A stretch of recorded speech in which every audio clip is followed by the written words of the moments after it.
Okay.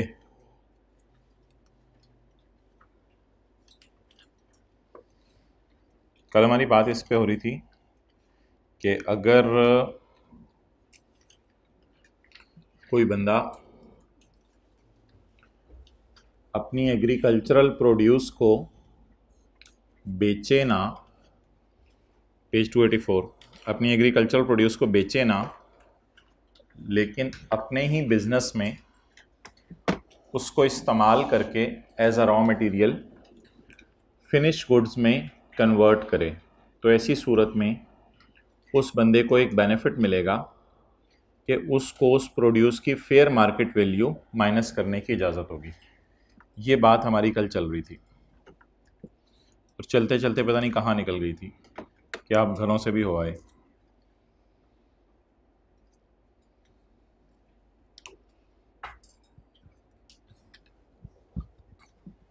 Page 392 पर हमने सवाल पढ़ा था कि Mukarram is also running a small rice husking unit in Badin. Mukarram Badin में राइस हस्किंग यूनिट चला रहा है। तो यूनिट चलाने से मुराद एक फैक्ट्री है, तो factory can not be an agricultural income which is exempt, तो ये टैक्सेबल होगी। He uses entire agricultural produce in husking unit, वो सारी की सारी प्रोड्यूस हस्किंग यूनिट में यूज़ कर लेते हैं जो वो लैंड के ऊपर ग्रो करता है। इस साल वो 5000 kg रॉ राइस लेके आया है और वो 2540 किलो के कमा सकता था, यानी 1 किलो के 62.5 कमा सकता था, लेकिन उसने नहीं कमाए। इसकी बजाय वो बाज़ार बेचने की बजाय उसको अपनी ही फैक्ट्री में ले आया। उसकी सेल है 8,60,000, whereas other operating expenses were 10,000। Other operating expenses उसके 10,000 है। अब हमने ये कल किया था कि हमने उसकी सेल पकड़ी थी और उसकी सेल में से हमने माइनस कर दी थी प्रोड्यूस की फेयर वैल्यू, ये कह के कि वो जो प्रोड्यूस है ये वो बाज़ार से ख़रीद सकता था, लेकिन ख़रीदने की बजाय उसने खुद बनाने की कोशिश की, तो जितनी भी प्रोड्यूस की फेयर वैल्यू है ये उसको माइनस करने की इजाज़त होगी। हालांकि इसका ख़र्चा बहुत कम हुआ होगा। इसका जो ख़र्चा हुआ होगा ना, वो हुआ होगा सीड का, वाटर का, स्प्रे का, एटसेट्रा। वो खर्चा शायद इसका 3,12,500 312.5 ना होता, वो खर्चा शायद 100 रुपया होता, बहुत कम होता। उस खर्चे की बजाय पूरी फेयर वैल्यू माइनस करने की इजाज़त दे दी है उसने।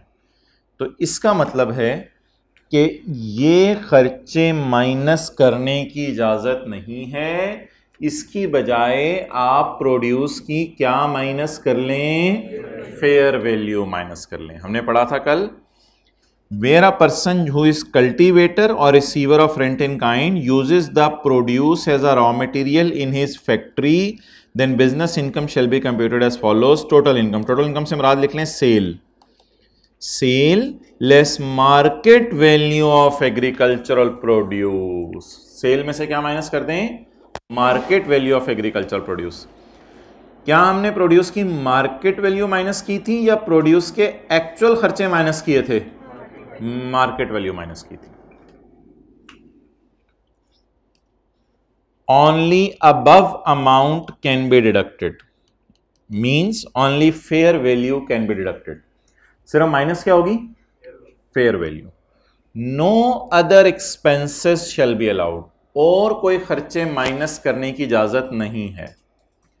अब आप ये ना कहिएगा कि ये आपने क्यों माइनस किया हुआ है, हमने तो पढ़ा है और कोई खर्चे माइनस करने की इजाजत नहीं है, और आपने 10 रुपए भी माइनस किए हैं। ये कौन से 10 रुपए हैं जो आपने माइनस किए हैं, हम तो अभी पढ़ के आ रहे हैं no other expenses shall be allowed. नहीं नहीं नहीं, इसका मतलब है no other cultivation expenses will be allowed.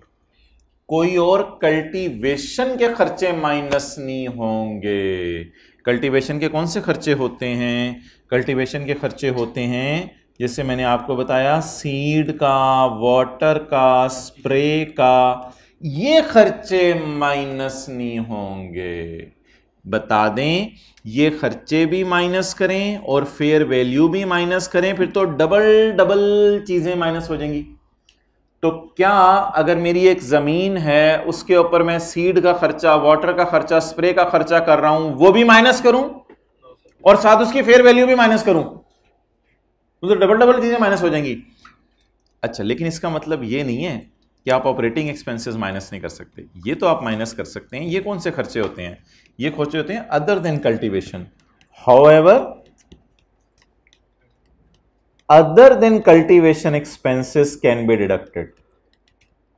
However, other than cultivation expenses can be deducted. Cultivation के अलावा वाले खर्चे माइनस हो जाएंगे। कौन से खर्चे? Operating expenses. ऑपरेटिंग एक्सपेंसेस कौन से होंगे? ये ऑपरेटिंग एक्सपेंसेस लैंड वाले नहीं होंगे, ये होंगे हमने कोई अकाउंटेंट रखा होगा जो हमारे काम करके दे रहा होगा, हमने कोई मार्केटिंग का बंदा रखा होगा वो हमारे चावलों की मार्केटिंग करता होगा, ये वो वाले खर्चे होंगे, वो खर्चे माइनस करने की जरूरत है। कौन से खर्चे पेपर में गिवन हो तो आपने उनको इग्नोर करके फेयर वैल्यू माइनस करनी है? कल्टीवेशन के खर्चे गिवन होंगे तो आपने उनको इग्नोर करके फेयर वैल्यू माइनस करनी है। लेकिन अगर कल्टीवेशन के गिवन ही नहीं खर्चे और उसके अलावा कोई खर्चे गिवन है, वो माइनस करने की जरूरत है। तो only fair value can be deducted, only fair value can be deducted. ये 312.5 हो गया। अगली बात, no other cultivation expenses shall be deducted. ये जो मैंने क्रॉस किया, no other cultivation expenses shall be deducted. और however other than cultivation expenses, जैसे ऑपरेटिंग एक्सपेंसेस हैं, कैन बी डिडक्टेड, ये माइनस हो सकते हैं। चलें जी, ये पॉइंट भी हमारा खत्म हुआ। अब इसमें छोटी सी बहस है कि फेयर वैल्यू होती क्या है। तो अगर कोई चीज़ बाजार में बिकती है तो उसकी फेयर वैल्यू वही होगी जो बाजार में बिकती है। और अगर आप कोई ऐसा सीड ले आए हैं, कोई ऐसी चीज़ ले आए हैं जो बाहर के मुल्क से आप लाए हैं और अभी पाकिस्तान में उसकी फेयर वैल्यू नहीं पता, तो फिर ऐसी सूरत में उसकी फेयर वैल्यू निकल नहीं सकती। तो मजबूरन जिन चीज़ों को मैंने काटा है उन्हीं चीज़ों को जमा करके इसकी फेयर वैल्यू निकल आएगी। तो अगर तो किसी चीज़ की फेयर वैल्यू पता चल सकती है तो फिर तो उसकी फेयर वैल्यू ही लो, लेकिन अगर किसी चीज़ की फेयर वैल्यू पता नहीं चल सकती तो मजबूरन जिनको मैंने काटा है उनको जमा कर लो, उनको जमा करके उस चीज़ की क्या निकल आएगी? Fair value. तो ऐसा वैसे बहुत अनकॉमन होता है कि चीज़ की फेयर वैल्यू मालूम ना हो सके, क्योंकि चीज़ों की फेयर वैल्यू बड़ी रेडीली अवेलेबल होती है जो एग्रीकल्चर से रिलेट करती हैं। The market value shall be calculated as follows. If the produce is sold in market in raw form, अगर प्रोड्यूस रॉ फॉर्म में बिकती है, जैसे ब्राउन कलर का चावल रॉ फॉर्म में बाजार में बिकता है, आपको नहीं मिलता दुकानों से लेकिन होलसेलर डीलर्स को मिलता है, तो ब्राउन कलर का चावल अगर बाजार में बिकता है बहुत अच्छी बात है। या अगर नहीं भी बिकता और after application of any process ordinarily employed to render it to fit to be taken to market, जो कल वाली बात की थी। या फिर अखरोट तो नहीं बिकता, अखरोट के खोल के साथ तो नहीं बिकता, खोल के बगैर अखरोट बिकता है, तो वो प्रोसेस जरूरी होता है उसको बाजार में लेके जाने के लिए। तो कोई चीज अगर बाजार में एज इट इज बिक जाती है या उस पे ऐसा प्रोसेस परफॉर्म करें जिससे बाजार लेके जाने के काबिल हो जाए, तो ऐसी सूरत में उस चीज के फेयर वैल्यू निकालने में कोई मसला नहीं है, because it is sold in market, ये मार्केट में बिक रही है। तो market price at the time it is used as raw material in the business, जो जब बिजनेस में रॉ मटेरियल के तौर पे आपने यूज की उसी वक्त इसकी फेयर वैल्यू ले ली जाएगी। लेकिन अगर in any other case, in any other case का क्या मतलब होता है? इफ प्रोड्यूस इज नॉट, ऊपर वाली लाइन की उल्टी इंग्लिश लिख लेते हैं ना, if produce is not sold in market, अगर मार्केट में नहीं बिक रही तो फिर मार्केट की कीमत पता है? और बोले पता है, फिर क्या करें? Market price is sum of the expenses of cultivation, seed, water, spray. तो एक्सपेंसेस ऑफ कल्टीवेशन जमा कर लें और लैंड का किराया जमा कर लें, ये भी तो खर्चा एक। एक्सपेंसेस ऑफ कल्टीवेशन जमा कर लें और लैंड का किराया जमा कर लें, तो फेयर वैल्यू की बजाय ये माइनस करने की जरूरत होगी।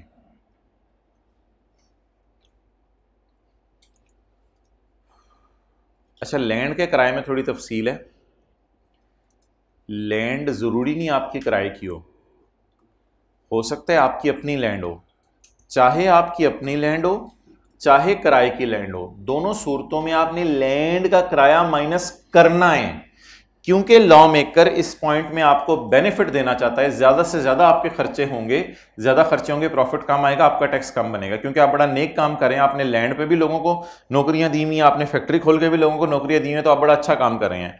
तो ऐसी सूरत में if fair value is not available then paper में हम सीड का खर्चा, वाटर का खर्चा, स्प्रे का खर्चा प्लस लैंड का रेंट भी जमा करेंगे, चाहे हमारी ओन्ड लैंड ही क्यों ना हो, फिर भी एक बेनिफिट मिलेगा, लैंड का रेंट भी माइनस करने की इजाजत है। तो जितने पैसे आप सीड के, वाटर के, स्प्रे के या किसानों को लेबर के पैसे दे रहे हैं जमा लैंड का रेंट, ये सारे खर्चे जमा करेंगे। This will be my cost instead of fair value, but that cost will be considered as fair value. तो लैंड के रेंट में उसने तफसील लिखी हुई है कि जरूरी नहीं लैंड आपने रेंट पे लियो, फिर भी लैंड का रेंट आप कल्टीवेशन के खर्चों के साथ जमा कर देना। The land rent paid for the area in which the produce is grown, जिस इलाके में आपकी प्रोड्यूस ग्रो हो रही है उस इलाके में ज़रा पता चला लें कि लैंड का जो है वो रेंट कितना चल रहा है। जो लैंड का रेंट चल रहा है वो सारा का सारा आपको माइनस करने की इजाज़त है। आप बताएं सेल में से फेयर वैल्यू माइनस करेंगे? नहीं। अब पेपर में सवाल दो किस्म का आ सकता है। एक सवाल यह आ सकता है कि फेयर वैल्यू भी गिवन हो और ये वाले खर्चे भी गिवन हो, तो फिर हम ये वाले खर्चे इग्नोर करके फेयर वैल्यू माइनस कर देंगे। एक पेपर में सवाल आ सकता है कि फेयर वैल्यू गिवन ही ना हो, तो फिर तो शायद वो ऐसी चीज होगी जो बाजार में नहीं बिकती, तो फिर ऐसी सूरत में फिर फेयर वैल्यू गिवन ही नहीं होगी, शुक्र है वो तो टेंशन ही नहीं। तो फिर हम क्या करेंगे, इन सारी चीजों को जमा करेंगे और लैंड का रेंट भी दीवानावा ढूंढेंगे और लैंड का रेंट भी जमा करके फिर ओवरऑल फिगर को क्या करेंगे, माइनस करेंगे। डन। तो ये दो सिनेरियो से बस, इसकी इंशाल्लाह रिवीजन हम और करेंगे, कोई एक दो सवाल और। एक सवाल तो हमने ये कर लिया बदीन वाला। अच्छा, कॉपीज आप लाए हो बांटने के लिए? अभी बैठ से 5 सफ़े हैं टोटल, 4। ओके जी, एग्रीकल्चर इनकम को रिवाइज करें। एग्रीकल्चर इनकम माफ है। सवाल ये एग्रीकल्चर इनकम होती क्या है? वो बकर ये किधर गए हैं पेन सारे, इनको ज़रा देख लेना क्लास के बाद। सवाल ये एग्रीकल्चर इनकम होती क्या है? एग्रीकल्चर इनकम होती ये है कि आप अपने बाग लगा लें और उससे रेवेन्यू कमाएं, खुद ना लगाएं बाग, किसी को रेंट पे दे दें और उससे रेंट कमाएं, ये एग्रीकल्चर इनकम है। लेकिन दो शर्तें हैं, लैंड आपकी पाकिस्तान में होनी चाहिए और एग्रीकल्चर पर्पस के लिए यूज होनी चाहिए। अच्छा, अगर कोई बंदा सर्विस प्रोवाइडर है, जो बंदा अखरोट से खोल उतार के दे रहा था जैसे कल, तो उसकी सर्विस इनकम भी माफ है, क्योंकि वो कोई चीज कास्ट नहीं कर रहा, वो सिर्फ उतार के दे रहा है, उसकी सर्विस इनकम भी माफ है अगर आप उसे सर्विसेज का किराया इन काइंड पे करें। और उसके बाद जब वो खोल उतर जाएं, वो अखरोट सर्विस प्रोवाइडर के पास भी आ जाएं और कल्टीवेटर के पास भी आ जाएं, तो अब ये दोनों लोग लेके जाएं बाजार में और बाजार में लेके जाके इनको बेच दें, वो बेचना भी माफ है। और इसके बाद हमने पढ़ा था कि लैंड के करीब जो बिल्डिंग होती है उसकी इनकम भी माफ है, अगर बिल्डिंग ऑक्यूपाई कर रहा है कल्टीवेटर या receiver of rent in kind और बिल्डिंग करीब करीब है और बिल्डिंग स्टोर हाउस के तौर पे यूज हो रही है। ओके, अगला पॉइंट हमने ये पढ़ा है कि अगर आपकी लैंड भी हो और आपकी फैक्ट्री भी हो और आप अपनी लैंड से अपनी फैक्ट्री में चीज़ें ला के डाल रहे हैं, तो ऐसी सूरत में जो चीज़ें ला के डाली उनकी क्या माइनस करने की इजाज़त है? Fair value instead of the actual cultivation expenses. लेकिन अदर ऑपरेटिंग एक्सपेंसेस आपको फिर भी माइनस करने की इजाज़त होगी। जो आपने अकाउंटेंट रखा हुआ है, मार्केटिंग के खर्चे हैं, बाकी खर्चे हैं आपके सफ़ेद चावल बेचने के, वो सारे खर्चे माइनस करने की इजाज़त है। ओके, एक पॉइंट हमारा रह गया था सेक्शन 50 में 2 का ए।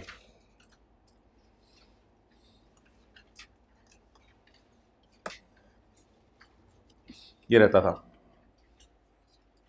अच्छा मोहतरम, अब एक सवाल है, ये तरह सेक्शन रिवाइज कर लेते हैं। अगर कोई बंदा सिर्फ माँ ने नियत की है कि बच्चा बड़ा हो जाएगा तो पाकिस्तान नौकरी करने के लिए भेजूंगी, अगर कोई बच्चा पाकिस्तान में नौकरी करने के लिए आया तो वो बंदा अगर 3 शर्तें पूरी कर दे तो उसकी बाहर की इनकम माफ है। जब तक 3 साल उसके पूरे नहीं होते तब तक उसकी बाहर की इनकम माफ है। अगर उसका स्टे 3 साल से कम है अभी, और दूसरा वो नौकरी करने के लिए आया हुआ है, और तीसरा वो बाहर के पैसे पाकिस्तान ना लाए, तो 3 साल तक रहेगा अगर पाकिस्तान में, उसकी इनकम माफ है। अब अगर चौथे साल में भी रह गया तो फिर चौथे साल से फॉरेन इनकम क्या होनी शुरू हो जाएगी? टैक्सेबल होनी शुरू हो जाएगी। ये हमने बात पढ़ी थी। इसमें एक छोटी सी तफसील रह गई थी, वो था 2 का ए। However, under the following circumstances, foreign income of an individual will be chargeable to tax. एक बंदा है जो बाहर के मुल्क से पाकिस्तान में नौकरी करने आया, उस बंदे ने पाकिस्तान में आके नौकरी शुरू कर दी और बाहर एक दुकान थी जिस पे बोतलें और बिस्किट और ये निम्को बेचता था जर्मनी के अंदर। अब इसकी बाहर वाली इनकम माफ है, अनलेस कि बाहर वाला पैसा कहां मंगवा ले, पाकिस्तान। ये दो एक्टिविटीज इस वक्त कर रहा था, ये पाकिस्तान में तनख्वाह कमा रहा था, बाहर के मुल्क में बिजनेस कर रहा था। इसके जहन में एक आइडिया आया, पाकिस्तान आने की वजह से, पहले नहीं था इसके जहन में ये आइडिया कि मैं पाकिस्तान से आम खरीदूं, बाहर की दुकान पे रखवाऊं और वहां बेचूं। ये इनकम इसकी फुली टैक्सेबल है, चाहे आम बेच के पैसे पाकिस्तान मंगवाए या ना मंगवाए, क्योंकि इस इनकम के ओरिजिनेट होने की वजह क्या बनी, पाकिस्तान में आना। तो फिर ये इसकी इनकम हर सूरत में टैक्सेबल है। ये पॉइंट कभी आई के अपने टेस्ट नहीं किया, इसलिए इसको मैंने छोड़ा हुआ था, छोटा सा एक पॉइंट है, वो जरा पढ़ लेते हैं। However, under the following circumstances, foreign income will be chargeable to tax. Any income derived from a business of a person established outside Pakistan, established due to presence in Pakistan. बाहर आपने business establish की है पाकिस्तान, ये पाकिस्तान में मौजूदगी की वजह से, क्योंकि आप कहां मौजूद हैं इस वक्त, पाकिस्तान में, और बाहर आपने बिजनेस एस्टेब्लिश कर लिया पाकिस्तान में मौजूदगी की वजह से। इसका मतलब है पाकिस्तान में कोई आपको ऐसी एक्टिविटी नजर आई जिसको आपने बाहर के मुल्क में शुरू कर दिया फॉर अर्निंग प्रॉफिट। तो इसकी मिसाल लिखें, मिस्टर जॉन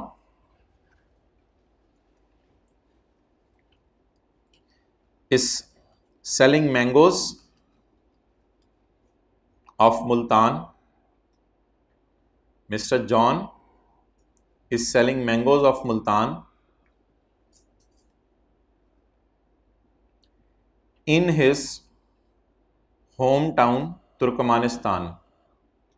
अच्छा, in his hometown Germany.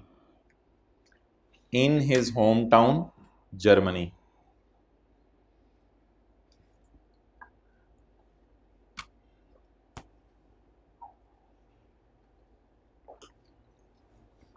तो पाकिस्तान से चीजें खरीद के अगर बाहर बेच रहे हैं तो that is foreign income, but that is taxable, चाहे वो पैसे मंगवाए या ना मंगवाए, इससे फर्क नहीं पड़ता।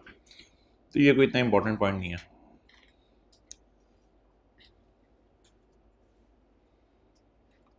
अच्छा जी, सेल्स टैक्स के दो सेक्शन हमने रोक के रखे हुए हैं, हमारी ब्रेकें लगी हुई थी, सेक्शन 7 और 8, क्योंकि वो मेन सेक्शन है जिसकी बेस पे हमने फिर न्यूमेरिकल्स शुरू करने हैं।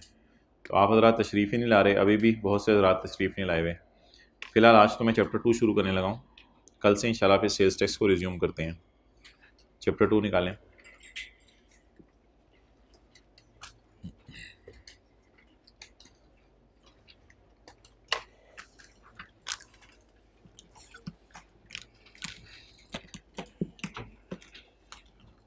चैप्टर 2 में हम पहले 2 सफ़े पढ़ेंगे, फिर अगले 2 सफ़े उसकी रेपिटिशन है, फिर पीछे कोई 1-1.5 सफ़ा रह जाना है। अच्छा, तो ये नोट्स बांट दो भाई।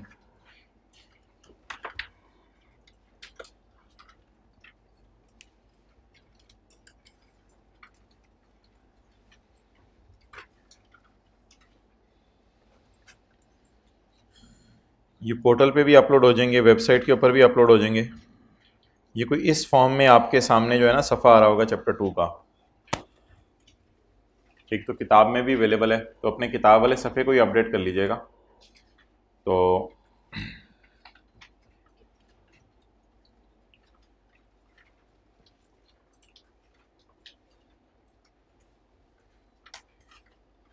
जी, किसी को पेज ना मिलाओ।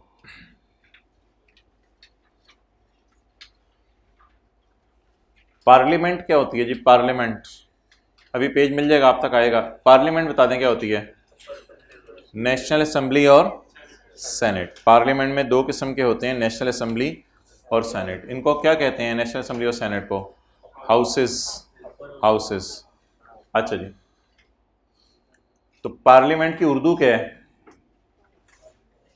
पार्लियामेंट की उर्दू मजलिसे शोरा नहीं, ट्राई करो, शूरा बोलो जरा दोबारा, शूरा। तो पार्लियामेंट की उर्दू है मजलिस शूरा। इसमें नेशनल असेंबली भी होती है और सेनेट भी होती है। अब ये सफ़ों पे आपके लिखा हुआ है, और ऑनलाइन वाले हजरात जो है वो ये जो सफ़े अपलोड हुए हैं तो उनसे देख के खुद लिख लें। तो पार्लियामेंट के 2 हिस्से हैं जी, नेशनल असेंबली और सेनेट। नेशनल असेंबली में आपको पता है हर सूबे की इक्वल रिप्रेजेंटेशन नहीं होती, और सेनेट में हर सूबे की इक्वल रिप्रेजेंटेशन होती है। यानी अगर 200 बंदे हैं तो 50 50 50 50 होंगे, लेकिन अगर नेशनल असेंबली है तो हर सूबे की इक्वल रिप्रेजेंटेशन नहीं है। मेरे ख्याल से पंजाब की शायद सबसे ज़्यादा है नेशनल असेंबली में, तो पॉपुलेशन के अतबार से, तो इसलिए नेशनल असेंबली में हर सूबे की इक्वल रिप्रेजेंटेशन नहीं होती। बहरहाल इस चैप्टर के अतबार से ये बात जानने की ज़रूरी नहीं थी। और कोई तफसील आपको पता हो नेशनल असेंबली और सेनेट के बारे में? चेयरमैन कहाँ होता है और स्पीकर कहाँ होता है? स्पीकर नेशनल असेंबली, अक्सर आपने सुना होगा स्पीकर नेशनल असेंबली, तो फिर चेयरमैन कहाँ होता है? सेनेट में होता है। तो ये मोटी मोटी बातें थी जो आप मोटे मोटे पतले पतले लोगों को बताएं। तो इस चैप्टर में 2 बास्केट्स हैं, एक है एफसीएफ की बास्केट और एक है पीएएफ की बास्केट। एफसीएफ की बास्केट से मुराद है federal consolidated fund. Federal level पे जो पैसे कंसोलिडेट होते हैं वो फंड के तौर पे बास्केट में डाल दिए जाते हैं, फेडरल कंसोलिडेटेड फंड। और दूसरा है public account federation, public account federation. इस बास्केट में 3 रास्ते से पैसे आते हैं। एक तो टैक्सेस जो हम लोग जमा कराते हैं, वो हुकूमत के लिए इनकम होती है। भाईजान देखना है इधर, वरना चले जाएं। जो टैक्सेस हम जमा करवाते हैं हुकूमत को, वो इस बास्केट में पड़े होते हैं। हम हुकूमत हैं, हम लोन रेज करें, अमेरिका से लोन लिया, वो इधर पड़ा हुआ है। हमारा लेवल बढ़ गया, हम लोन देने वाले बन गए, और हमने लोन दिया श्रीलंका के हालात देख के उसको, और फिर श्रीलंका ने हमें लोन वापस किया। तो repayment of loan given to सिरी। तो सिरी को हमने लोन दिया था, तो श्रीलंका को हमने लोन दिया था, उसने वापस कर दिया, तो ये भी इनफ्लो है। तो इस बास्केट में 3 किस्म के पैसे पड़े होंगे। नंबर 1 हमारे टैक्सेस, हम जो बाहर के मुल्कों से लोन लें, और तीसरा जो हमने लोन किसी को दिया है वो बंदा क्या कर दे? वापस कर दे। ये 3 किस्म के इनफ्लोज इस बास्केट में होंगे। गवर्नमेंट वन अ केस, हुकूमत ने केस जीता, तो हुकूमत ने कोई केस जीता तो उसके पैसे इस बास्केट में पड़े होंगे। वो पैसे सुप्रीम कोर्ट को जमा करा दिए जाते हैं। मिसाल के तौर पे आपने हुकूमत के खिलाफ कोई केस कर दिया, बाद में आप हार गए, हुकूमत जीत गई, तो सुप्रीम कोर्ट में खड़े खड़े आपको पैसे जमा कराने पड़े, तो वो पैसे भी इस बास्केट में पड़े होंगे। तो इस बास्केट का नाम है पब्लिक अकाउंट फेडरेशन। अच्छा, इस सारे को आपने साथ साथ याद करना है। हर 10 मिनट बाद हम ब्रेक लेंगे और इसको साथ साथ याद करेंगे। एफसीएफ की बास्केट में क्या आएगा जी? रेवेन्यूज। रेवेन्यूज से मुराद है हमारे टैक्सेस, ऑल रेवेन्यूज, हमारे टैक्सेस वगैरह, और जो लोन ले रहे हैं। और पीएफ की बास्केट में अदर पैसे आएंगे। अदर में अभी देखते हैं कौन से पैसे। ऑल इन का क्या मतलब है? इस बास्केट में अभी मैं बात करने लगा हूं कौन से पैसे आने हैं। In all revenues received, revenues से क्या मुराद है? टैक्सेस। नहीं, रेवेन्यू से मुराद टैक्सेस नहीं है, वो लोन रेज नहीं है, वो लोन रेज अलग चीज है। All revenues received, all loan raised bye federal government and amount received in repayment of loan, loan की वापसी हुई, shell be credited to FCF. ये किस बास्केट में डाल दिया जाएगा? एफसीएफ की बास्केट में। All other monies received by federal government, ये तो ऐसी रेपिटेशन थे। All other money received by federal government, यानी कौन सी? फिर बताओ ना। और डिपॉजिटेड विद सुप्रीम कोर्ट, हुकूमत केस जीती और deposited with Supreme Court, Supreme Court के साथ पैसे जमा करवाया, हुकूमत ने केस जीता तो सुप्रीम कोर्ट में पैसे जमा करा दिए गए, shall be credited to public account federation. चलें जी, याद कर लें।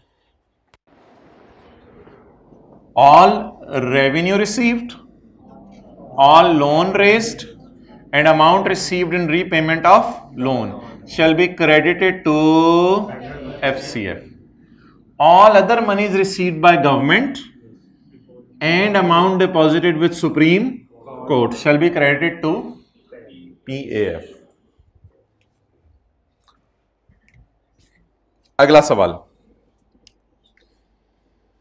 इन दोनों बास्केट्स के अंदर जो खजाने पड़े हैं उसकी चाबियां किसके पास हैं? क्योंकि इसमें से पेमेंट्स होनी है, तो पेमेंट करनी पड़नी है, तो उनकी इस खजाने की चाबियां फिर किसके पास हैं? कस्टडी, कब्जा।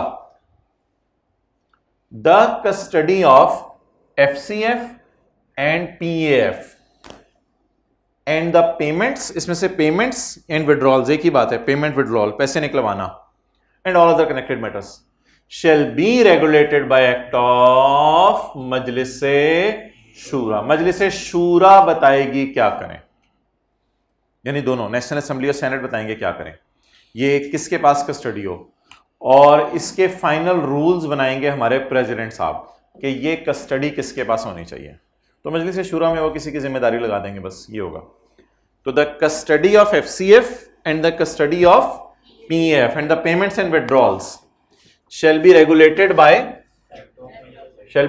by act of मजलिस शूरा, इस मद में कानून बनाएगी, और रूल्स मेड बाय प्रेसिडेंट, या प्रेसिडेंट इसमें रूल बना देगा। अच्छा, अब आप 80 को नहीं पढ़ेंगे, 81 में आ जाएंगे।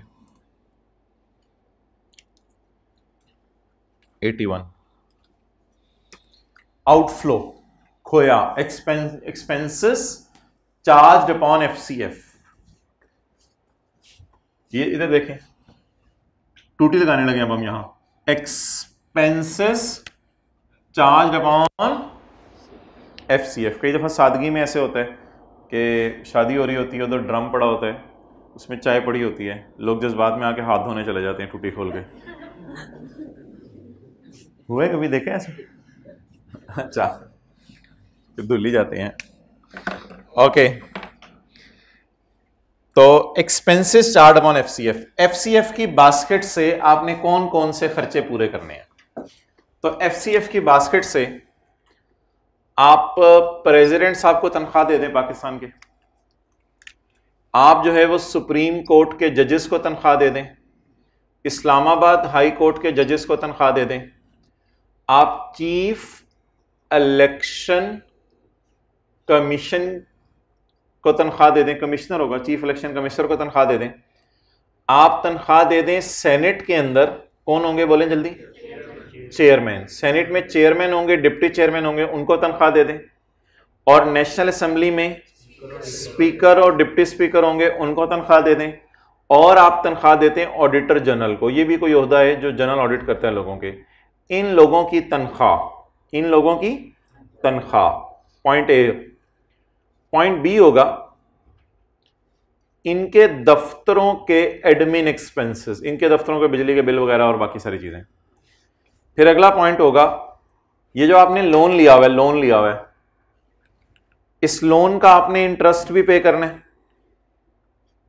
इस लोन पे आपने इंटरेस्ट भी पे करना है, इस लोन का आपने प्रिंसिपल भी वापस करना है, और अदर खर्चे भी होंगे लोन रेस करने के।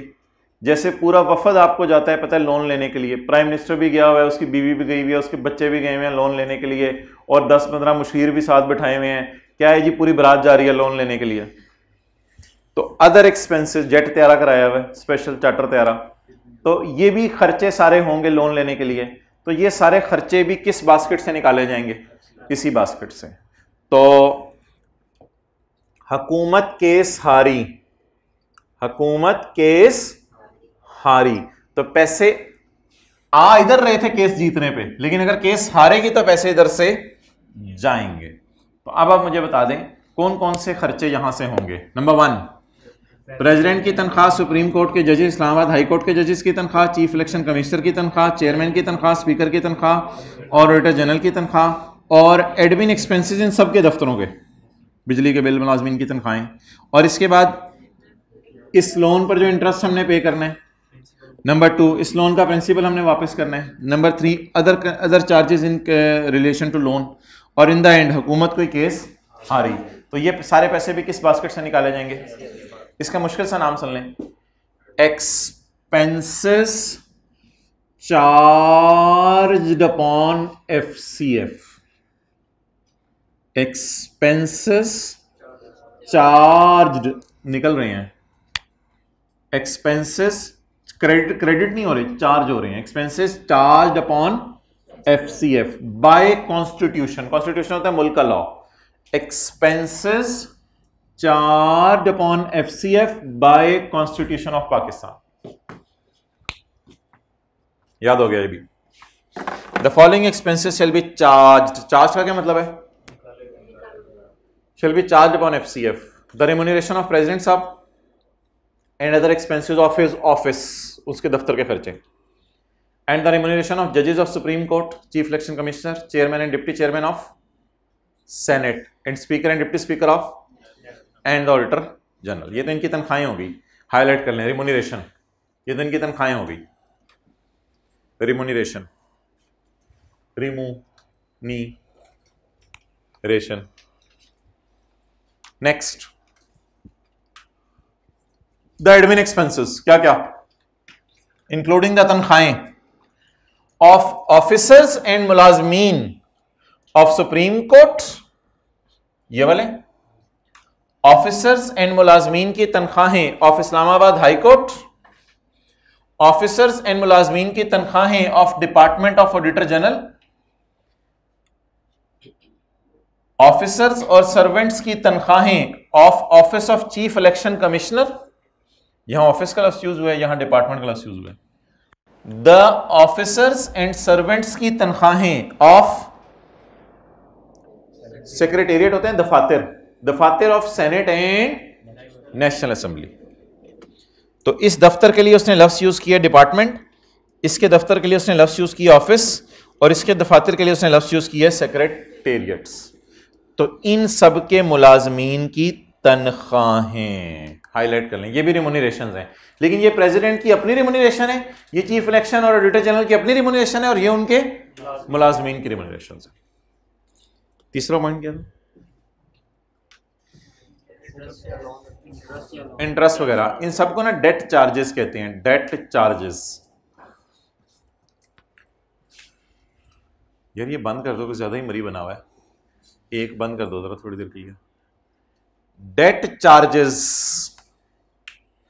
Of the federal government including, चलो रहने दो, डेट चार्जेस देखते हैं क्या होता है। Debt charges of the federal government including interest, including repayment of capital, capital से मुराद principal, including interest, including repayment of principal and other expenses for raising loans. Other expenses से मैंने आपको बता दिया, चार्टर तैयार कराया है, जेट तैयार कराया है।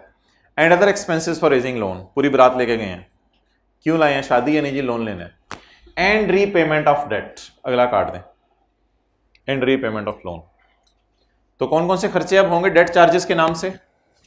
Number 1 interest, number 2 repayment of capital, number 3 other expenses relating to loan, और नंबर 4 रिडेम्पशन ऑफ डेट।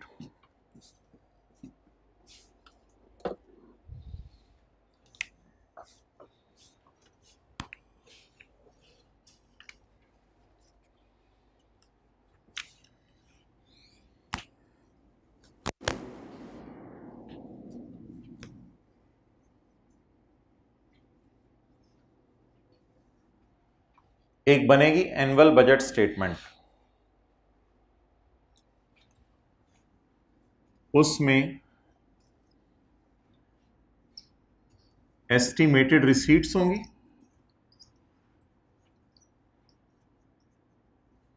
हुकूमत की, और एस्टिमेटेड एक्सपेंसेस होंगे। सालाना बजट स्टेटमेंट एक बना करेगी जिसमें एस्टिमेटेड रिसीट्स होंगे और एस्टिमेटेड एक्सपेंसेस होंगे। और ये सालाना बजट स्टेटमेंट कौन बनाएगा? Federal government. और किसके सामने पेश करेगी? नेशनल असेंबली के सामने। ये जो एनुअल बजट स्टेटमेंट है federal government shell lay before national assembly. हैन ले एग, ओनर के सामने अपने, हैन ले एग, तो मुर्गी अंडे देती है ओनर के सामने। इसी तरह फेडरल गवर्नमेंट नेशनल असेंबली के सामने बजट देगी, बजट देगी, अंडे नहीं देगी, बजट देगी। कौन किसके सामने बजट देगा? फेडरल गवर्नमेंट नेशनल असेंबली के सामने जाकर अंडे देगी, बजट देगी। हर साल देगी, पढ़े, इन ईच फाइनेंशियल ईयर, 21 दिनों बाद नहीं, हर साल, इन ईच फाइनेंशियल ईयर, हर साल फेडरल गवर्नमेंट देगी किसके सामने? क्या देगी? A statement of estimated receipts and, a statement of estimated receipts and it will be called as annual budget statement. इसका नाम क्या होगा? White egg, white egg. It will be called as annual budget statement. ये diagram बनना शुरू हो रही है, ये यहां पे जाके एंड होगी। ये बना ले, लेफ्ट साइड पे जो खाली सफ़े है ना किताब पे, आपकी किताब में भी रखा हुआ है, किताब में उसके भी पैसे लिए हैं उस सफ़े के, उसको यूज करें। अल्लाह आपके भाग लगाए, जल्दी यूज।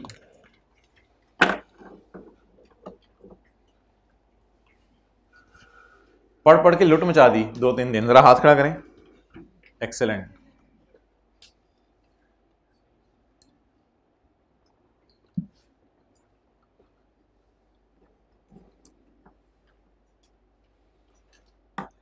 ईद का तीसरा दिन था और आप रो रहे थे बैठ के कि दिन जाया हो गया। हाथ खड़ा करें।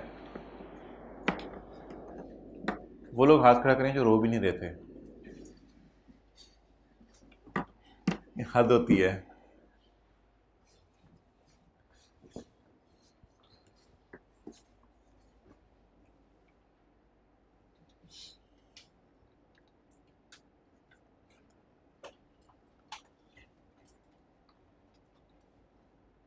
उल्लामा इकबाल ने किसके लिए कहा था खुद ही को कर बुलंद इतना?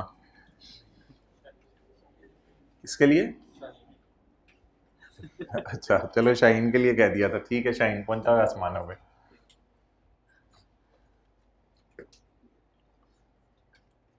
हर साल कौन किसके सामने क्या पेश करेगा? नहीं, एक स्टेटमेंट पेश करेगी जिसमें एस्टिमेटेड रिसीट एंड एक्सपेंसेस होंगे। उस स्टेटमेंट का नाम हर साल फेडरल गवर्नमेंट ले बिफोर करेगी नेशनल असेंबली के सामने statement of estimated receipts and expenses of the government. It will be called as annual budget statement. अच्छा जी, इसमें खर्चे दो किस्म के होंगे। खर्चे दो किस्म के होंगे। एक्सपेंसेस चार्ज्ड अपॉन एफसीएफ,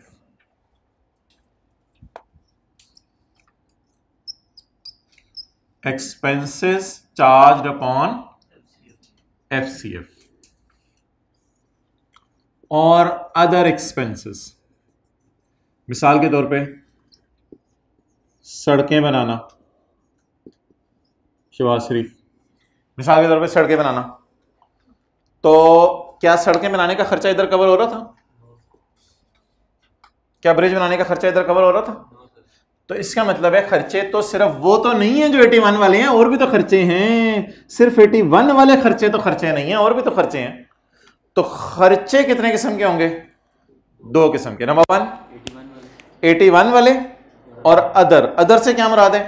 81 के अलावा जितने सारे हैं, चाहे वो खर्चे बनाने हो, चाहे वो कोई मसला हो, चाहे वो सेहत के लिए खर्चा रखना हो, चाहे वो सिक्योरिटी के लिए खर्चा रखना हो, वो सारे खर्चे अदर एक्सपेंसेस। फील करें मुल्की लेवल पे आ रहे हैं आप। बड़ी बड़ी बातें हो रही हैं। कहाँ एक मुलाजिम की तनख्वाह निकाल रहे होते थे और कहाँ बड़ी बड़ी बातें हो रही हैं।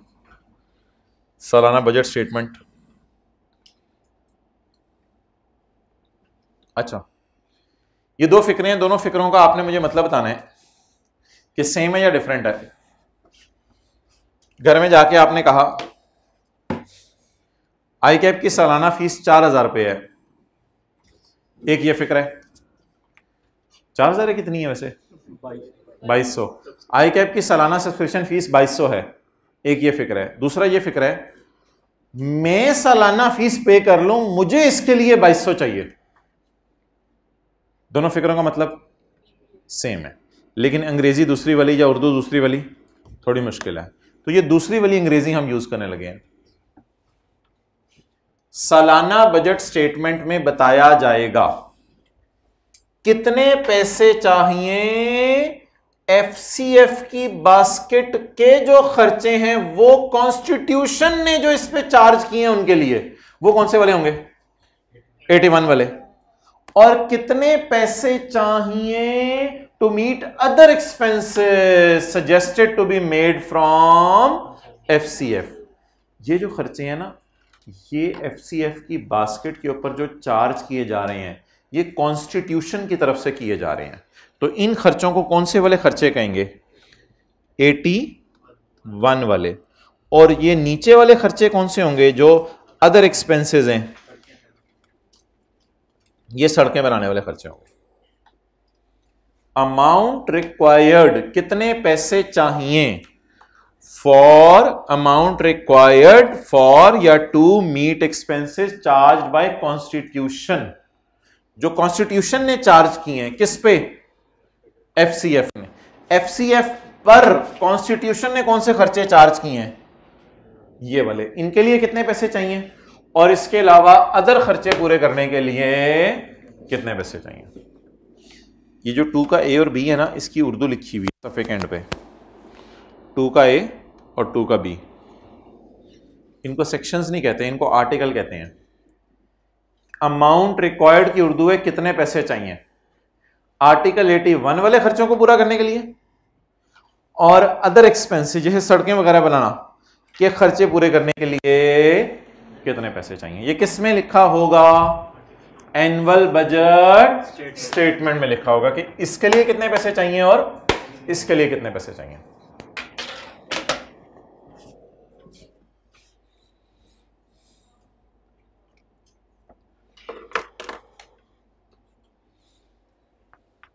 ये क्या लिखा हुआ है? And shall distinguish between revenue expenses and other expenses.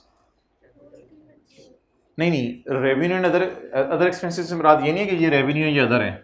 Revenue and other expenses से मुराद है एक होते हैं डे टू डे के खर्चे और एक होते हैं कैपिटल एक्सपेंडिचर। जैसे सड़क बनाना कैपिटल एक्सपेंडिचर, लेकिन बिजली का बिल डे टू डे का खर्चा। तो अगर कोई कैपिटल एक्सपेंडिचर है तो वो अलग से बताए जाएंगे। अदर एक्सपेंसेस से यहां मुराद है कैपिटल एक्सपेंडिचर जो एक साथ ज्यादा का फायदा देती है। And shall distinguish between revenue expenses and other expenses. Other expenses से मुराद कैपिटल एक्सपेंडिचर्स।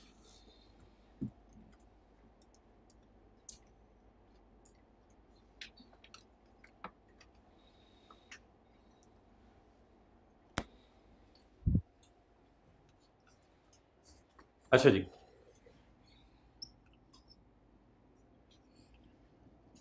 अब नेशनल असेंबली के अंदर जब ये सारी चीजें पेश हो जाएंगी तो अगला काम क्या होगा? इन पर डिस्कशन होगी कि भाईजान ये प्रेसिडेंट साहब की तनख्वाह इतनी क्यों है, इतनी क्यों नहीं। लेकिन वोटिंग नहीं होगी, डिस्कशन होगी बट नो वोटिंग। वोटिंग नहीं होगी। वोटिंग का मतलब यह है कि हाथ खड़े करके जो है वो ये नहीं कहा जाएगा हाथ खड़े करो इस तनख्वाह पे कितने लोग राजी हैं, बल्कि डिस्कशन होगी। डिस्कशन के बाद फिर प्राइम मिनिस्टर खुद ही डिसाइड कर लेगा कि तनख्वाह मैंने कितनी रखनी है। तो डिस्कशन होगी लेकिन वोटिंग नहीं होगी। जैसे टीचर है, कोई बात डिस्कस कर रहे हैं, आप आगे से जवाब दे रही है, इन द एंड जो टीचर ने डिसाइड करना है वो खुद कर ले। वो ये ना चलो भी अब आप हाथ खड़े करो फाइनल डिसीजन के लिए, नहीं, बट डिस्कशन करके आपका मशवरा ले लिया जाएगा, उसके बाद डिसाइड टीचर खुद ही करेगा। तो डिस्कशन कर ली जाएगी, वोटिंग नहीं होगी। लेकिन इधर रिक्वेस्ट की जाएगी असेंबली के सामने फॉर रेजिंग ग्रांट, खुदा के लिए पैसे ग्रांट करो, हमें पैसे दो। अब वो ग्रांट कैसे आए? वो ग्रांट टैक्सेस बढ़ा के भी आ सकती है, वो ग्रांट लोन रेज करके भी आ सकती है। रिक्वेस्ट की जाएगी फॉर रेजिंग ग्रांट। ये तो सारा हो गया प्रोसीजर। क्या हो गया? प्रोसीजर। प्रोसीजर पढ़ लें, फिर सारा सफा 2-3 मिनट की ब्रेक लेते हैं और रिवाइज करते हैं, याद करते हैं। बल्कि expenses charge on FCF in annual budget statement, ये वाले expenses charged on FCF in annual budget statement shall be discussed in इनको नेशनल असेंबली में डिस्कस किया जाएगा. However, a voting will not be required. Other expenses in annual budget statement, इसको इस तरह पढ़ना है आपने, याद होता रहेगा. Other expenses in annual budget statement. Other expenses shall be submitted to National Assembly for raising a grant. Request की जाएगी इसके लिए, ग्रांट हमें दो, पैसे लेने दो, लोगों से टैक्स इकट्ठा करने दो, पैसे ग्रांट लेने दो. The Assembly may or may not agree to the demand. Assembly हो सकता है इस डिमांड को मान जाए, हो सकता है डिमांड को ना माने. डिमांड का मतलब रिक्वेस्ट होता है. असेंबली मे और may not agree to the request. हो सकता है असेंबली मान जाए, हो सकता है असेंबली ना माने सड़कें बनाने के लिए. इट मे ऑल्सो, और ये भी कह सकती है कि तुम जो पैसे डिमांड करे वो बहुत ज्यादा है, इससे थोड़े कम करो. It may also reduce the demand. और demand can only be made with the recommendation of federal government. Federal government जो डिमांड रिकमेंड करेगी तो उसी को सामने रख के चला जाएगा. तो ये जो ग्रांट वाली बात है ना पॉइंट 2 में, सड़कें वगैरह बनाने के खर्चे नेशनल असेंबली में पेश करेंगे ताकि ग्रांट ली जाए. असेंबली शायद माने शायद ना माने. पॉइंट 3 तो आसान है. डिमांड यानी request can only be made with the suggestion of federal government. Federal government इसमें अपनी सजेशन देगी, उसी के मुताबिक फिर असेंबली में बैठे हुए सारे लोग डिसाइड करेंगे. फेडरल गवर्नमेंट PMLN की है इस वक्त, और असेंबली में बैठे हुए आपको पता है हर पार्टी के बंदे हैं, तो उनके मशवरे से ये बात तय की जाएगी. लेकिन ऑब्वियसली आपको पता है अक्सर ऐसा ही होता है कि जब भी डिस्कशन हो रही हो, अगर इन द एंड अगर वोटिंग भी करानी पड़े, इधर तो वोटिंग भी करानी पड़ सकती है, तो वोटिंग में उसी पार्टी के बंदे ज़्यादा बैठे होते हैं जो जिसकी हुकूमत है. चलें जी, याद करें आप सारा.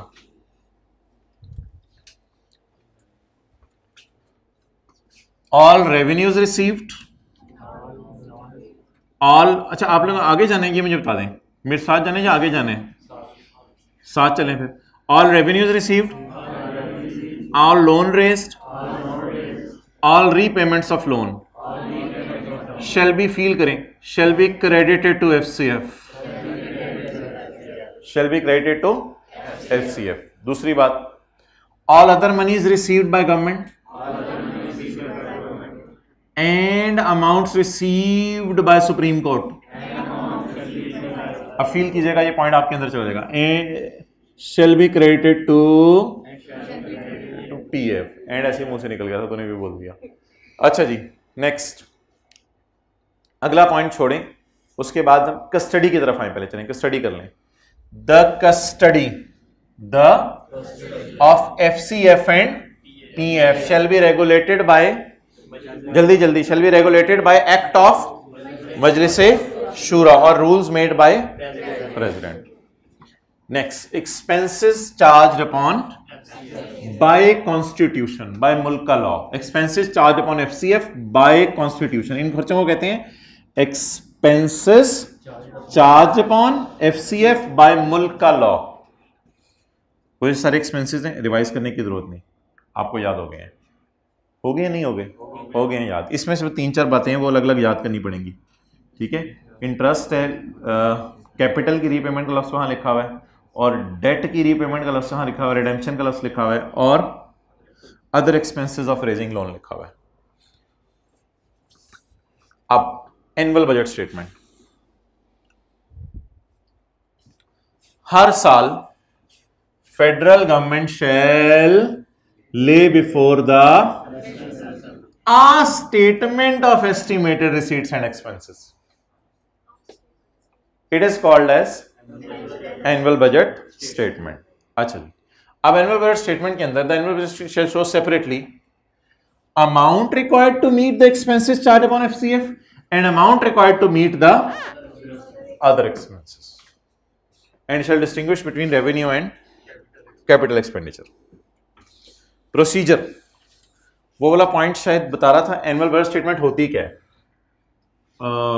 यहां तक उसने बताया था. अब शायद आगे शुरू हो गया प्रोसीजर. अब ये वाली फिक्रा आपने यहीं से निकाल के पढ़ लेना है. Expenses charged on FCF in annual budget statement shall be discussed in national assembly, however a voting will, and other expenses mentioned in annual budget statement shall be, या क्या लिखा हुआ है, submitted to National Assembly for raising grant. The Assembly may or may not, or Assembly may reduce the grant, and the demand can be made with the suggestion of federal government. Clear? Okay.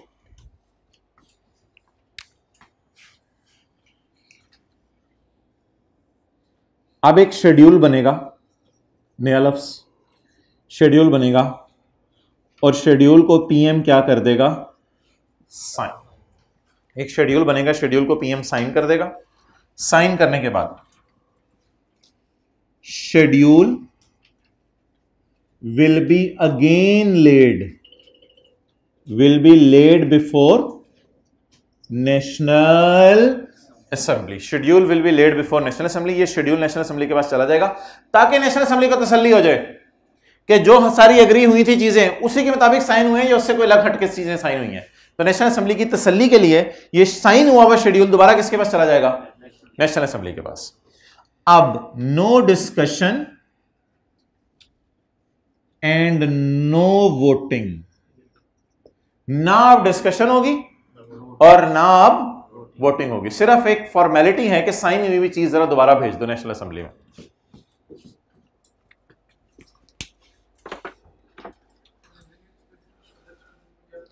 Revenue और capital expenditure एक साथ ज्यादा का फायदा देता है।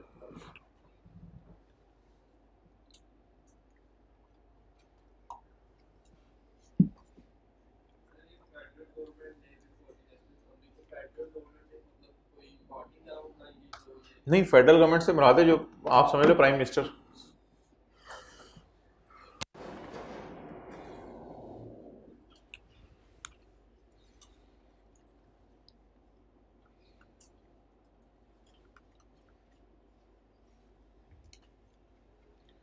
अगली heading है जी authentication.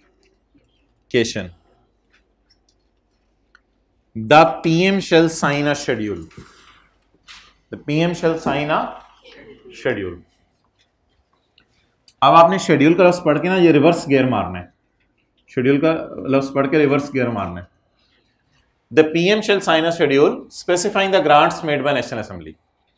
The PM shall sign a schedule specifying the grants made by national assembly. सड़कें वाला the PM shall sign a schedule specifying the amount, अब अंग्रेजी वही उसने लिख दी मुश्किल वाली, amount required for expenses charged on FCF. The schedule shall specify the amount required for expenses charged upon FCF. लेकिन एक बात याद रखिएगा कि जो नेशनल असेंबली में ले बिफोर हुआ था उससे ज्यादा प्रेसिडेंट की तनख्वाह नहीं हो सकती। जितना ले बिफोर हुआ था उतनी हो सकती है, उससे कम हो सकती है, उससे ज्यादा नहीं हो सकती। या जो ले बिफोर हुआ था उसमें जो स्पीकर की तनख्वाह तय हो गई थी उससे कम हो सकती है, उससे ज्यादा नहीं हो सकती। It shall not exceed the amount mentioned in statement previously laid before the national assembly. ये जो चीजें हैं, it shall not exceed the amount mentioned in statement previously laid before the, it shall not exceed, sign हुई चीज, it shall not exceed the amount mentioned in statement previously laid before the national assembly। उससे ज्यादा नहीं हो सकती, उससे बल्कि कम हो सकती है, उसके बराबर हो सकती है, उससे ज्यादा नहीं हो सकती। द ऑथेंटिकेटेड शेड्यूल, ऑथेंटिकेट तो हो गया क्योंकि पीएम के क्या हो गए, sign. The PM shall sign means authenticate हो गया। The authenticated schedule shall be again laid before the, लेकिन अब इसका नाम स्टेटमेंट नहीं होगा, अब इसका नाम क्या होगा, schedule. The schedule shall be laid before the National Assembly.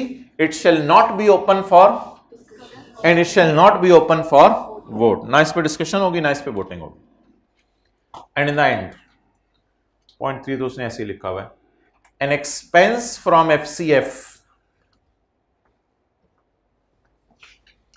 an expense from FCF shall be considered as authorized when above procedure is followed। खर्चा FCF से तब ऑथराइज समझा जाएगा जब ऊपर वाला सारा प्रोसीजर क्या हो जाए, और अगर ऊपर वाला प्रोसीजर फॉलो ना हो तो फिर खर्चा ऑथराइज्ड नहीं समझा जाएगा। यहां पे जाकर मोहतरम हमारा ये जो पहला पोर्शन था ये ओवर हो गया। अब जो अगली बातें हैं वो बिल्कुल इंडिपेंडेंट बातें हैं, जिनको पिछली डिस्कशन से लिंक तो हम कर सकते हैं लेकिन बातें बिल्कुल इंडिपेंडेंट है।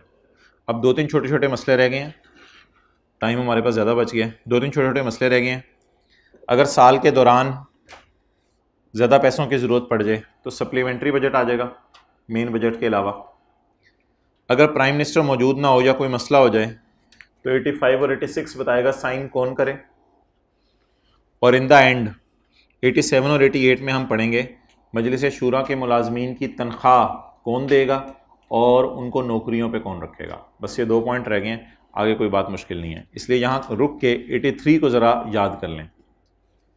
The PM shall sign a schedule. अब रिवर्स गियर मारेंगे डायग्राम में। Specifying the grants made by national assembly and the amount required for expenses charged on FCF. It shall not exceed the amount mentioned in statement previously laid before the National Assembly. अब authenticated schedule पे sign हो, क्या करें? Sign तो हो गए, आप क्या करें आगे बताएं। The authenticated schedule shall be again laid before the, now it shall not be open for discussion, it shall not be allowed for voting. अच्छा जी, अगर किसी सर्विस के लिए पैसा कम पड़ जाए या न्यू सर्विस के लिए पैसा चाहिए, यानी तालीम के लिए पैसा रखा था वो कम पड़ गया 50 अरब, सेहत के लिए पैसा रखा था 20 अरब वो कम पड़ गया, सारे कांगड़ी पलवान निकले। इसी तरह जो है वो सिक्योरिटी के लिए पैसा रखा था वो कम पड़ गया, या नई सर्विस के लिए पैसे की जरूरत पड़ गई, जंग लग गई, पहले से नहीं सोचा था, अब जंग लगी और पैसे की जरूरत पड़ गई, तो क्या करें? तो एक बजट बनेगा, दोबारा जाके फेडरल गवर्नमेंट ले बिफोर करे। किसके सामने ले बिफोर करे? नेशनल असेंबली के सामने ले बिफोर करे। व्हाइट एग या ब्लू एग? ब्लू एग ले बिफोर करे। इस ब्लू एग का नाम क्या होगा? सप्लीमेंट्री और excess grant. If in a financial year it is found that authorized expense for a service is insufficient, और पॉइंट बी में भी वही लाइन है, कोई फर्क नहीं है दोनों में। authorized expense is insufficient or amount spent on any service exceed the amount granted. खर्चा बढ़ गया, जो पैसे ग्रांट किए थे वो कम थे, या दूसरे एंगल से बोले the authorized expense for a service is insufficient. खर्चा इनसफिशिएंट है, या एक और बोलने का तरीका, खर्चा बढ़ गया और ग्रांट के पैसे जो किए थे वो क्या है? कम में। या expense for a new service is required, कोई जंग लग गई, कोई और मसला हो गया, न्यू सर्विस जंग लग गई, कोई और मसला हो गया, which is not included in annual budget, जो पहले से शामिल नहीं था। अब क्या करें यार? फेडरल गवर्नमेंट ऑथराइज कर दे खर्चे, किस बास्केट से? फेडरल गवर्नमेंट किस बास्केट से पैसे निकाले? इसके लिए करना क्या पड़ेगा ये बताएं, इसके लिए करना क्या पड़ेगा? फॉर दिस, बोले बोले बोले जल्दी। फेडरल गवर्नमेंट शैल ले बिफोर, किसके सामने ले बिफोर करें? क्या ले बिफोर करें? सप्लीमेंट्री, और ये लाइन तो वही है जो शुरू में आपने याद कर ली होगी, चलें ये याद कर लें। If in a financial year it is found, if in a financial year it is found authorized expense for a service is insufficient, नीचे वाली लाइन भी साथ ही पढ़ लें, और amount spent exceed the amount granted, और expense for a new service is required, तो federal government authorise कर देगी पैसे FCF की बास्केट से। फॉर दिस फेडरल गवर्नमेंट शैल ले बिफोर द नेशनल असेंबली क्या? अ सप्लीमेंट्री और एक्सेस बजट स्टेटमेंट।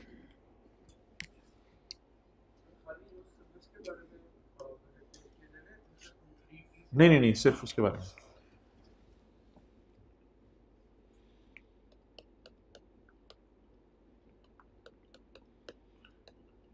एक सिनेरियो बन सकता है PM मौजूद नहीं है, साइन कौन करे? तो ऐसी सूरत में नेशनल असेंबली में जो बाकी लोग होंगे, PM बीमार हो गया, बाहर के मुल्क गया हुआ है, तो बाकी जो लोग होंगे नेशनल असेंबली में, जो PM आर्जी तौर पे किसी और को PM बना के चला जाता है, तो वो साइन कर दे। एक सूरत है कि नेशनल असेंबली ही नहीं है, अगर नेशनल असम्बली मौजूद नहीं है, एक तो सूरत है कि पीएम मौजूद नहीं है और नेशनल असम्बली है, और वर्स्ट सिनेरियो क्या है, नेशनल असम्बली सिरे से नहीं है। तो फिर ऐसी सूरत में कौन अप्रूवल दे खर्चों की, कौन साइन करे? फिर फेडरल गवर्नमेंट साइन करे। क्या मतलब, नेशनल असम्बली नहीं है, पीएम नहीं है, तो फेडरल गवर्नमेंट कौन होगी? पाकिस्तान में आपको पता है फिर फेडरल गवर्नमेंट फौज के हाथ में अक्सर आ जाती है, तो फिर फौज के हाथ में जो गवर्नमेंट आई हुई है, फिर फौज वाले खुद ही साइन कर दें इसको। तो ये दो बातें होगी, ख़त्म हमारी। 85 और 86। शायद पीएम पाकिस्तान में नहीं है, शायद पीएम पाकिस्तान में नहीं है, तो क्या करें जी? बोलें बोलें जल्दी। नेशनल असेंबली, नेशनल असेंबली में वोटिंग होगी। अब the national assembly can make चंदा, make grant, National Assembly grant कर दे पैसे फॉर एस्टिमेटेड खर्चे for a part of financial year not more than 4 month इंतजार करें, 4 मंथ के लिए अप्रूवल दे दें नेशनल असेंबली, और उसके 4 महीने में कौन वापस आ जाए? PM. If the authentication of schedule is pending, आगे अपनी तरफ से डालें due to PM absence. Authentication of schedule क्यों पेंडिंग है? ऊपर जाके देखें, ऑथेंटिकेशन ऑफ शेड्यूल जरूरी है ना पीएम की तरफ से। If authentication of schedule is pending due to PM absence, PM की एब्सेंस की वजह से। बता दें जी, पीएम की एब्सेंस में कौन अपना रोल प्ले करेगा? पूरे साल के लिए या 4 महीने के लिए? 4 महीने के लिए।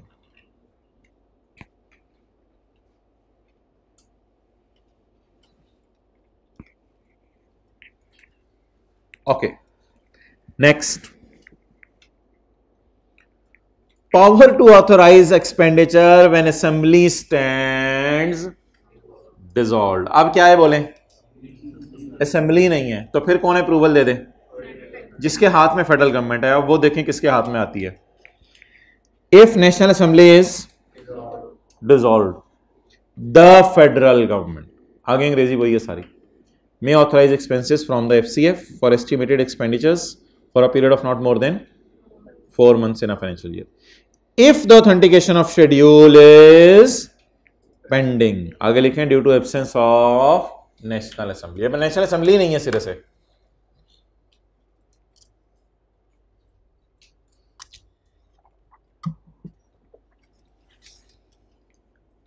तो ये स्काई ब्लू को हाईलाइट करके फौज लिख लें, स्काई ब्लू जो मैंने किया अभी, फेडरल गवर्नमेंट। तो फौज के हाथ में हुकूमत आ गया तो फिर फौज साइन कर दे। हो सकता है नेशनल असेंबली बनने वाली हो, और अगर नहीं बनी तो फिर तो फुल टाइम के लिए कर दें, 4 मंथ की बजाय। जो भी बनेगी, जो भी बनेगी, पहले निगरान हुकूमत बन जाए वो कर दे, जो भी चल रहा हो।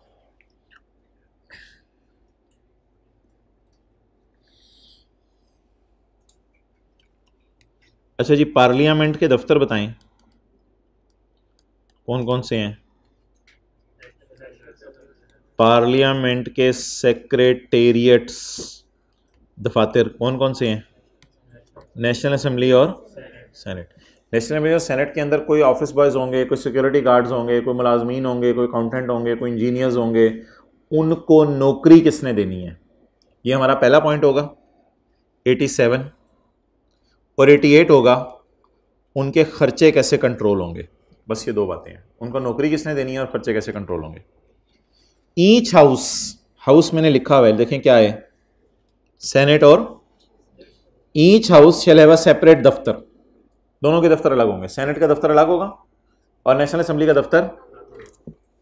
हाउएवर नौकरियां common to both houses can be awarded, however नौकरियां common to both houses can be awarded. मतलब क्या है, एक सिक्योरिटी गार्ड 2 जगह नौकरी नहीं कर सकता, वो गार्ड है क्या है, बला तो नहीं है, लेकिन एक इंजीनियर 2 जगह नौकरी कर सकता है। दोनों का कंप्यूटर सॉफ्टवेयर चला रहा है तो इंजीनियर दोनों जगह नौकरी कर सकते हैं। तो इंजीनियर आप लिख सकते हैं, सॉफ्टवेयर इंजीनियर लिख सकते हैं आगे मिसाल के तौर पे, software engineer. However post common to both houses can be awarded, किसी बंदे को नौकरी दी जा सकती है जो कहाँ काम कर रहा हो, दोनों जगह काम कर रहा हो, ये पॉसिबल है। अच्छा, अगेन मसला ये चल रहा है कि नौकरियां किसने देनी है। तो भाईजान, मजलिस शूरा में regulate the hiring of employees, persons को लिख लें एम्प्लॉइज। मजलिस शूरा में regulate the hiring of employees. कौन से employees? Appointed as a secretarial staff of. अब ये तो बड़ी वेग सी बात है कि मजलिस शूरा विल रेगुलेट, ये तो बड़ी वेग सी बात है। मजलिस शूरा में कौन होगा क्या, ये बड़ी वेग सी बात है। तो आगे उसने फिर बंदों के नाम बताए हैं। एक्चुअली ये होता है द स्पीकर और द चेयरमैन। मजलिस शूरा में किसी की जिम्मेदारी होनी चाहिए ना, मजलिस शूरा तो एक इदारा है। तो द स्पीकर और the chairman with the approval of president make rules regulating the recruitment. वही रिक्रूटमेंट जो ऊपर लफ्ज लिखा हुआ है, हायरिंग ऑफ एम्प्लॉइज जो अपॉइंट किए जाएंगे as a staff of both houses. तो पॉइंट 2 वेग है, 3 ने उसकी क्या दे दी है, तफसील दे दी। नौकरियां कौन देगा, असूली तौर पे नौकरियां देगा मजलिस शूरा, लेकिन हकीकत में मजलिस शूरा कुछ भी नहीं है, उसके अंदर बैठे हुए बंदे नौकरियां देंगे। वो कौन होंगे, स्पीकर और चेयरमैन। अच्छा जी, अगला सवाल यह है कि घर में आपके खर्चे कौन कंट्रोल करता है, अब्बू या अम्मी? कोई अब्बू बोल रहा है, कोई अम्मी बोल रहा है, चलें ठीक है जो भी हो। फाइनेंस कमेटी एक बनेगी जो दोनों के खर्चे जैसे बिजली के बिल और मुलाजमीन की तनख्वाहें वगैरह कंट्रोल करेगी। The expenditure of National assembly and senate, कौन से खर्चे, बिजली के बिल, मुलाजमीन की तनख्वाहें, शेल बी कंट्रोल्ड बाय अब्बू और अम्मी acting on the advice of चाचू। तो नेशनल असेंबली या सेनेट इन खर्चों को कंट्रोल करेगी, मशवरा किससे मांगेगी? अगेन बात वेग है कि नेशनल असेंबली और सेनेट खर्चों को कंट्रोल करेगी, ये तो इदारे हैं। तो नेशनल असेंबली और सेनेट में कौन लोग बैठ के कंट्रोल करेंगे खर्चों को? वही ऊपर वाले। The finance committee shell comprise of speaker, chairman, minister of finance कौन है? मिफ्ताह इस्माइल है आजकल, मिफ्ताह इस्माइल, अच्छा ठीक है, ये मिनिस्टर है आजकल पाकिस्तान के, मिनिस्टर ऑफ फाइनेंस, ठीक है जी। The finance committee shall consist of speaker, the finance committee shall consist of chairman, speaker, the finance committee shall consist of chairman and the finance committee shall consist of Miftah Ismail and other members elected by national Assembly और Senate. The finance committee may make rules for regulating its procedure, किस time बैठेंगे, कैसे खर्चे control करेंगे, किस तरह meeting होगी। चलें आप सफ़े का ना ये वाला पोर्शन याद करें, 84 से आगे वाला, 84 याद करें जी। 3 लफ्ज बोलें आप, 3। Number 1, authorised expenses are insufficient, expense for new services required, और amount spend is greater than amount granted. अब जरा ज़बानी सोचें, ऑथराइज्ड एक्सपेंसेस आर इनसफिशिएंट, दूसरा expense for new services required, और amount spend exceeds the amount granted. Then federal government can authorise the expenses from FCF। For this federal government shall जाएगी और shall lay before the national Assembly a sky blue egg, जिसका नाम होगा supplementary और access budget statement. अगर PM मौजूद नहीं है तो नेशनल असेंबली ऑथेंटिकेट कर दे 4 महीने के लिए, और अगर नेशनल असेंबली ही नहीं है तो फेडरल गवर्नमेंट। पहले की हेडिंग है वोटिंग होगी नेशनल असेंबली में। The national assembly can make चंदा फॉर खर्चे for a part of a year not more than if authentication of schedule is pending due to PM। Authentication of schedule का लफ्ज यहां से उठाया इसने, रूल 83 से। If national assembly is dissolved, national assembly नहीं है, तो द फेडरल गवर्नमेंट, आगे अंग्रेजी वही है, may authorize expenses for a part of a financial year not more than 4 months if authentication of schedule is pending because of absence of National Assembly.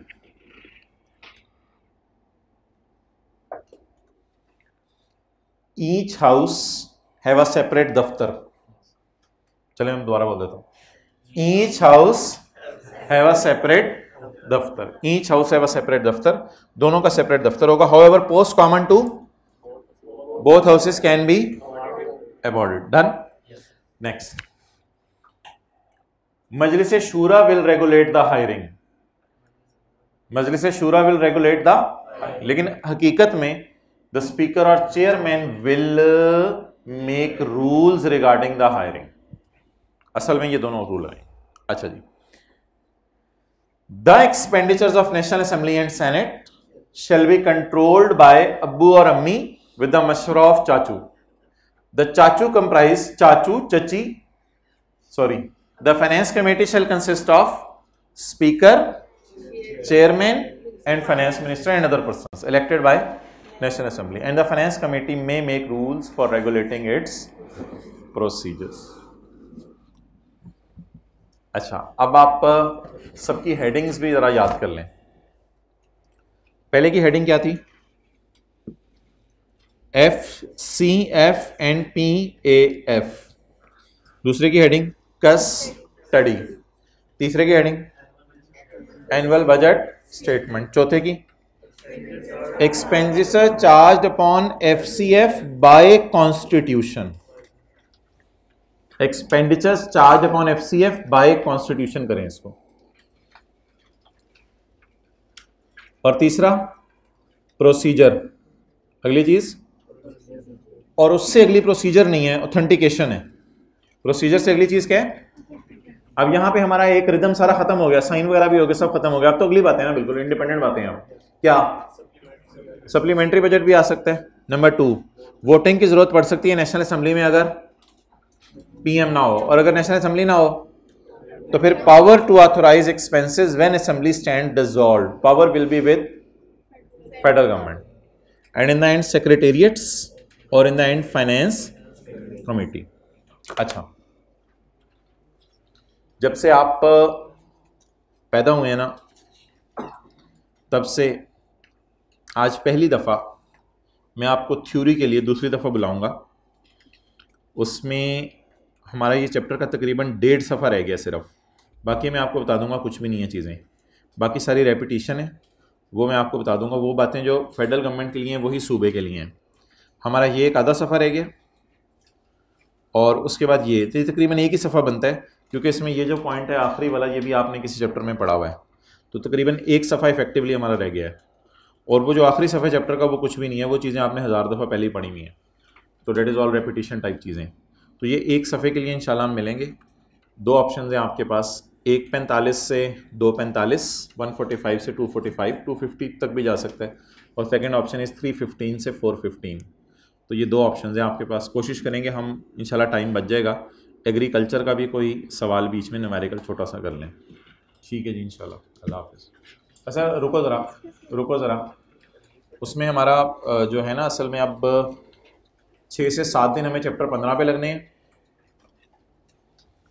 6 से 7 दिन हमें चैप्टर 15 पे लगने हैं, और 3 दिन हमें लॉसेस के चैप्टर पे लगने हैं, और कुछ 7 से 8 दिन हमारे सेल्स टैक्स पे लगने हैं। तो फिर कहीं जाके हम 3-4 अगस्त तक इस काबिल हो सकेंगे कि कोई सिलेबस ख़त्म कर सकें। और कोई जल्दी नहीं है, जो चीज़ें सुकून से करनी है वो सुकून से ही करनी है। और हाँ, जो सेकंड पार्ट है आज के लेक्चर का, पार्ट बी, वो यूट्यूब के ऊपर अपलोड होगा। और टेस्ट के अंदर जो एक तो कल टेस्ट है ना, उसमें तो मैं फिर दूसरी क्लास में आपको बता देता हूँ, उसमें सेल्स टैक्स की कुछ चीज़ें कर लेंगे। अच्छा, और जो आपका अगले हफ्ते टर्म टेस्ट होगा, उसमें चैप्टर 1, 3, ईद पे आपने रिवीजन तो कर ही लिया है, आपको मैंने कहा भी था कुछ चीज़ों की रिवीजन करने का।